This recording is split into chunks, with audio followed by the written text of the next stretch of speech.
తమిళ సాంబారు, కర్ణాటకలో ఊతప్ప, కేరళ పొట్టు, ఆంధ్ర ఆవకాయ, తెలంగాణ నాటుకోడి బగారా బువ్వ. ఇట్లా ప్రతి రాష్ట్రానికి ఓ స్పెషల్ వంట ఉన్నట్టే హైదరాబాద్ కూడా ఒక స్పెషల్ డిష్ ఉంది, అదే బిర్యానీ. ఇప్పుడు ఆ బిర్యానీ చేయంగా ఎంత కథ అయిందో తెలుసా? నడువురి, ఈ వార్త మనందరం ఖచ్చితంగా తెలుసుకోవాల్సిందే. ఎక్కడెక్కడోలో మన హైదరాబాద్కి వస్తే పక్కా బిర్యానీని లాగిస్తారు. ఎందుకంటే మన హైదరాబాద్ లో దొరికే బిర్యానీ ఏడ దొరకదు కాబట్టి. ఒకవేళ దొరికినా అంత రుచి ఉండదు.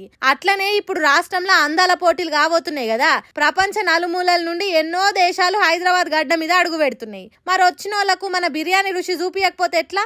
అట్లా మిస్ ఇండియా నందిని గుప్తా మన బిర్యానీ తిని ఆహా ఓహో ఏమి రుచి, ఎంత అమోఘం ఉన్నది అని మస్తు మెచ్చుకున్నది. అంతేకాదు తెలంగాణకు వచ్చిన ప్రతిసారి నాకు గొప్ప అనుభూతి కలుగుతుంది. ఈడ సంస్కృతి, అభివృద్ధి అన్ని సూపర్ అనుకొచ్చింది. ఈ ముచ్చటిన్న తెలంగాణ పబ్లిక్ అంతా అట్లుంటది మరి మాతోని. తిట్టాలన్నా మేమే, తిండి పెట్టాలన్నా మేమే. ఇదేం చూసిర్రు, ఇంకా ముందు ముందు చూడుర్రి మా వంటకాల రుచి సచ్చేదాకా మరవరిగా అని కామెంట్లు చేస్తుర్రు. ఇక ఈ అందాల పోటీలకు సంబంధించి అన్ని పనులు జోరుగా సాగుతున్నాయి. సెలబ్రిటీలు పెద్ద పెద్దోళ్ళు ఆల్రెడీ దిగేసిర్రు. మరి కాంగ్రెస్ సర్కార్ చేస్తున్న ఈ వేడుకలు ఎట్లా జరుగుతాయో చూద్దాం. మొన్న పరీక్ష రాసి ఇంటికి వస్తుంటే టక్కరై ఇద్దరు అక్క చెల్లెళ్ళు జీవిడ్చారు కదా. పాపం అలా నాయన్నేమో మలేషియాలో చిక్కిపోయిండు. పైసలు లేక ఇంటికి వచ్చి కన్న బిడ్డల్ని చివరి చూపు కూడా నోసుకోలేకపోయిండు. ఈ ముచ్చట తెలుసుకున్న కేటీఆర్ ఆయనకు సాయం చేసి ఇండియాకు వచ్చేటట్టు చేసిండు.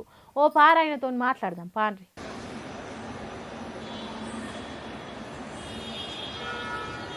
అయ్యో బిడ్డలు జీవిడిచి 3 రోజులు అయినాక వచ్చినవా అన్న? అసలు నువ్వు ఎందుకు రాలేకపోయినావన్నా? మంచి లేకుండే డబ్బులు, ₹1 లేకుండే అన్న. ₹1 లేకుండే డబ్బులు. ఈ సార్ వాళ్ళు దయ వల్ల కొంచెం అసలు వస్తా అనుకున్నారా ఇండియా? లేదు ఇప్పుడు అవుట్ లేదు, ఏం లేదు ఇప్పుడు. అసలు వస్తా అనుకోలేదు అసలు. ఎన్ని సంవత్సరాలు అవుతుంది? 6 సంవత్సరాలు అయితే. 6 సంవత్సరాలు అవుతుంది. అప్పటి నుంచి ఇప్పటి వరకు ఎందుకు రాలేకపోయారు మీరు? లాక్డౌన్ లో 3 సంవత్సరం అప్పుడే గడిపోయింది. 3 సంవత్సరమే పని చేసింది అంతే. మళ్ళీ ఇది ఒకటి వచ్చింది. టెన్షన్ ఎల్ల మొత్తం టెన్షనే.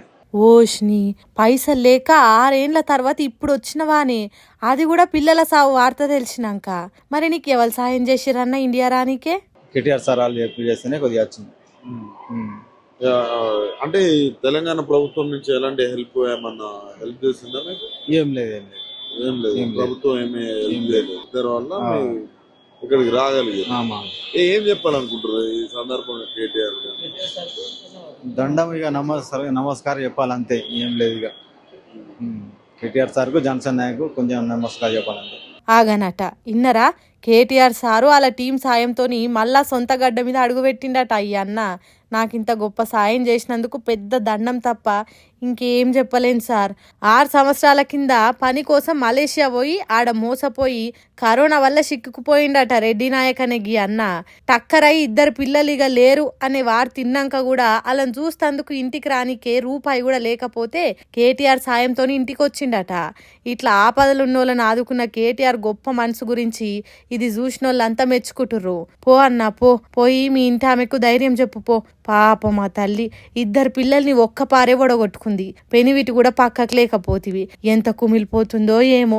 ఆమె గోసాపాగోని కూడా రావద్దు తల్లి. ఈ టక్కర్లు సలగుండా ఆ ఇంటికి వారసత్వం లేకుండా అయిపాయే. రేపటి కోసం ఎవల కోసం బతుకుతారు ఈ ఆలుమొగలు? ఎవలను చూసుకొని బతుకుతారు? ఆ దేవునికి కూడా ఇంత అన్యాయం చేయాలని ఎట్లా అనిపించింది? ఈ బాధల నుంచి ఎట్లా బయటపడతారో ఏమో అని బాధపడుతుర్రు ఈ ముచ్చటెరకైనోళ్ళంతా.